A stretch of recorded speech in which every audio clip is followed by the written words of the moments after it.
Back to my channel Rohit Duggal classes. और आज हम लोग जो टॉपिक कवर करने जा रहे हैं वो है क्लास 12 के अंदर में सबसे पहला जो चैप्टर है वो है नॉन प्रॉफिट ऑर्गेनाइजेशन। लेकिन आज हम उसको कवर नहीं कर रहे हैं, आज हम लोग करेंगे चैप्टर नंबर 2 को। ठीक है, फंडामेंटल्स ऑफ पार्टनरशिप। फंडामेंटल्स का मतलब बेसिकली होता है कि बेसिक्स ऑफ पार्टनरशिप को हम इसमें कवर करेंगे। तो आज हम लोग सीखेंगे बेसिक्स ऑफ पार्टनरशिप। बेसिक के अंदर में जो टॉपिक्स आज हम लोग कवर करने वाले हैं आज की क्लास के अंदर में वो है डेफिनेशन ऑफ पार्टनरशिप क्या है, कैरेक्टरिस्टिक्स क्या है पार्टनरशिप के, राइट्स अधिकार क्या क्या है पार्टनर्स को, और पार्टनरशिप डीड क्या कहलाती है, उसके कंटेंट और उसके इंपॉर्टेंस। ये बेसिकली हमारे आज के टॉपिक्स रहेंगे जो आज हमें वीडियो के अंदर में कवर करने हैं। डेफिनेशन ऑफ पार्टनरशिप पर हम लोग आ रहे हैं। तो पार्टनरशिप की डेफिनेशन की हम बात करें, it is a relation between two or more persons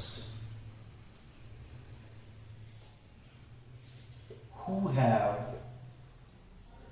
agreed to share profits or losses of a business carried on by all or any of them acting for all।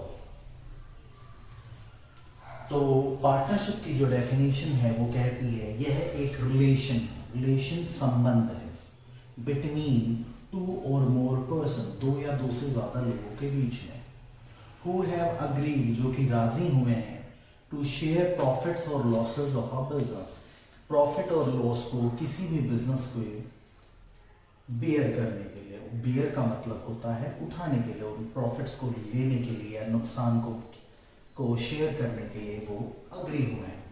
Carried on by all और any of the acting for all. तो हम इसको धीरे धीरे समझेंगे कि क्या चीजें हैं। तो इसके कैरेक्टरिस्टिक्स भी जो हैं वो सेम यही बात कहते हैं। क्या पहला कैरेक्टरिस्टिक्स है टू और मोर पर्सन। भाई अगर किसी को भी पार्टनरशिप करनी है तो एटलीस्ट दो लोगों का साथ होना जरूरी है। अकेला बंदा कभी भी पार्टनर नहीं बनता। जैसे कि आपने 11th क्लास में सुना था सोल प्रोप्राइटर। सोल प्रोप्राइटर का मतलब होता है, सोल मतलब सिंगल और प्रोप्राइटर मतलब ओनर। तो उसके बाद में अब हम स्टेप 2 पर आ गए हैं, दैट इज वो सिंगल ओनर था। पार्टनरशिप की बात करेंगे और आगे हम कंपनी अकाउंट्स की बात करेंगे फर्दर जब हम पढ़ेंगे। तो पहली बात तो मिनिमम दो लोगों का होना जरूरी है और मैक्सिमम पार्टनरशिप के अंदर में 50 लोग हो सकते हैं। अब ये 50 लोग, ये बात कहाँ लिखी हुई है?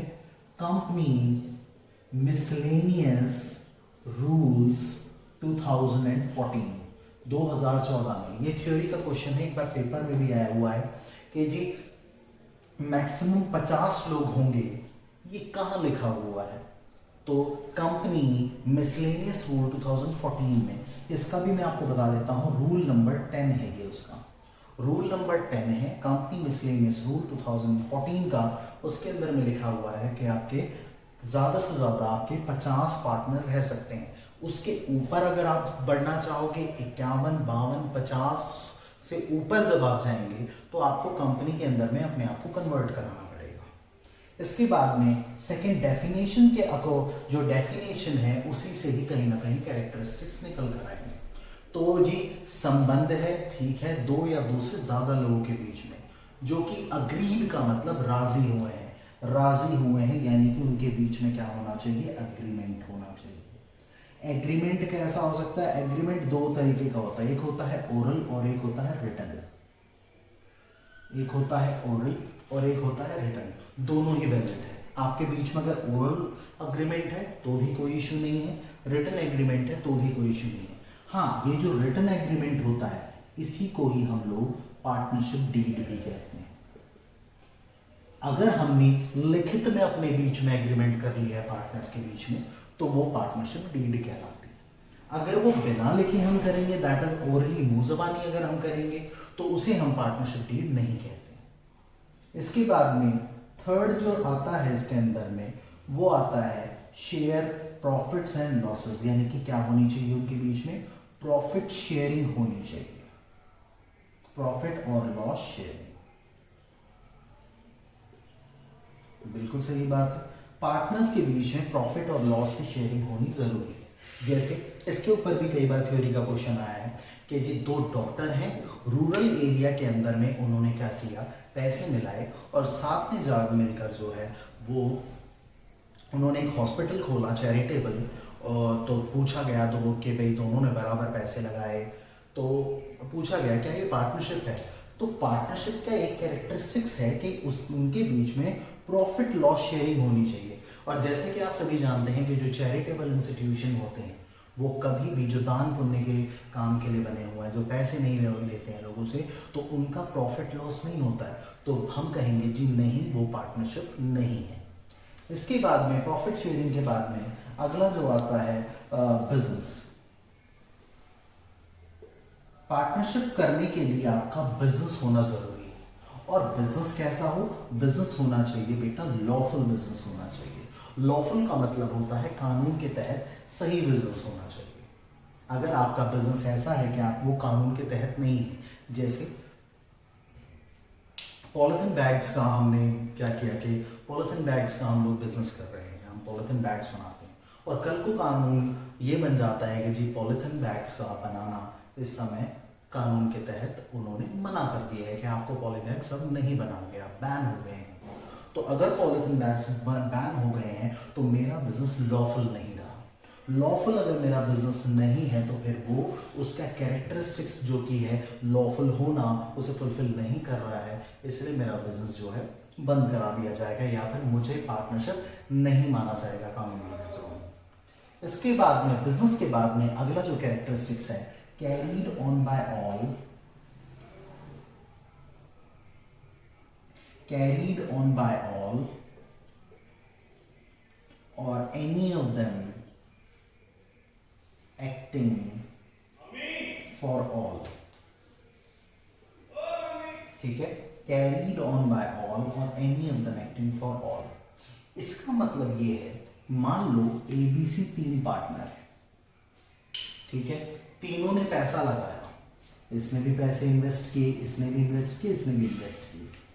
तीनों के तीनों दुकान पर बैठे रहते हैं पूरा दिन और तीनों ही कोई ना कोई सेल में लगा हुआ है, कोई परचेज करने में लगा हुआ है सामान, कोई मार्केटिंग करने में लगा हुआ है। तीनों मिलकर जो प्रॉफिट्स अर्न कर रहे हैं, जो प्रॉफिट्स कमा रहे हैं, ठीक है, वो किसके लिए कमाए जा रहे हैं, तीनों के लिए कमाए जा रहे हैं। अगर यहीं पर ये सिचुएशन हो, ABC पार्टनर है, ए ने कहा भाई देखो ऐसा है, मैं तो बैठ नहीं सकता दुकान पे, तो बिजनेस को कौन रन कर रहे हैं, बी और सी। तो बी और सी जो पैसा कमा रहे हैं, जो प्रॉफिट्स अर्न कर रहे हैं, ऑब्वियसली बात है वो भी किसके लिए कमाया जा रहा है, तीनों के लिए कमाया जा रहा है। इसने कैपिटल इन्वेस्ट किया है, पैसा इन्वेस्ट किया है, लेकिन अर्निंग किसके लिए हो रही है, बी और सी द्वारा, तीनों के लिए। तो यहां पर क्या लिखा हुआ है, अच्छा फिर वहीं पर और आ जाते हैं। अब ए बी की सिचुएशन हो गई, ये दोनों दुकान पे नहीं बैठते, सिर्फ सी बैठता है, लेकिन जो प्रॉफिट्स अर्न किए जा रहे हैं वो किसके लिए किए जा रहे हैं, तीनों के लिए किए जा रहे हैं। तो यहां पर क्या निकल कर आता है, या तो बिजनेस को कैरी कर रहे हैं सभी, यानी कि तीनों लोग मिलकर प्रॉफिट कमा रहे हैं, और एनी ऑफ देम, या फिर उनमें से कोई, लेकिन एक्टिविटी किसके लिए हो रही है, सभी के लिए हो रही है। जो पैसा अर्न किया जा रहा है वो सभी के लिए किया जा रहा है। समझिए मेरी बात को, ठीक है। फिर दोबारा मैं रिपीट कर देता हूं, या तो तीनों मिलकर बिजनेस चला रहे हैं और पैसा किसके लिए हो रहा है, एक्टिविटी किसके लिए हो रही है, ऑल, सभी के लिए, या फिर उनमें से कोई दो या कोई एक काम कर रहा है, एक्टिविटी कर रहा है, लेकिन किसके लिए कर रहा है, वो सभी के लिए पैसा अर्न कर रहा है। समझ गए आप मेरी बात को? तो अब ये वाला टॉपिक हमारा खत्म होता है, हम लोग चलते हैं अगले टॉपिक की तरफ। तो नेक्स्ट जो हमारा टॉपिक है वो है राइट्स ऑफ पार्टनर्स के। पार्टनर्स अगर आप बनते हैं किसी भी पार्टनरशिप फर्म में तो आपको कौन कौन से अधिकार मिलते हैं। तो पहला जो अधिकार है इसके अंदर में वो है right to participate in the management of the business. Obviously बात है, जो भी मैनेजमेंट होगी, जो भी डिसीजन मेकिंग होगी, अगर मैं पार्टनर हूँ, मैं मालिक हूँ, तो मेरा उसके अंदर में भी हिस्सेदारी होनी चाहिए। ऐसा नहीं है कि मुझसे बिना पूछे कोई भी डिसीजन नहीं लिया जाए। इसके बाद में है consult about the affairs of the business. Affairs का मतलब यहाँ पर है एक्टिविटीज, कि बिजनेस की जो भी एक्टिविटी हो रही है, किससे सामान खरीदा जा रहा है, किसको बेचा जा रहा है, कहाँ पेमेंट कहाँ खर्चा किया जा रहा है, कितना खर्चा किया जा रहा है, वो सब, उन सभी अफेयर्स के बारे में मुझसे कंसल्ट करना जरूरी है। ऐसा नहीं है कि पार्टनर मुझसे बिना पूछे डिसीजन ले ले, तो ये मेरा अधिकार है कि मुझे इसके बारे में पता होना चाहिए। इसके बाद inspect the right to inspect the books of accounts and have a copy of it.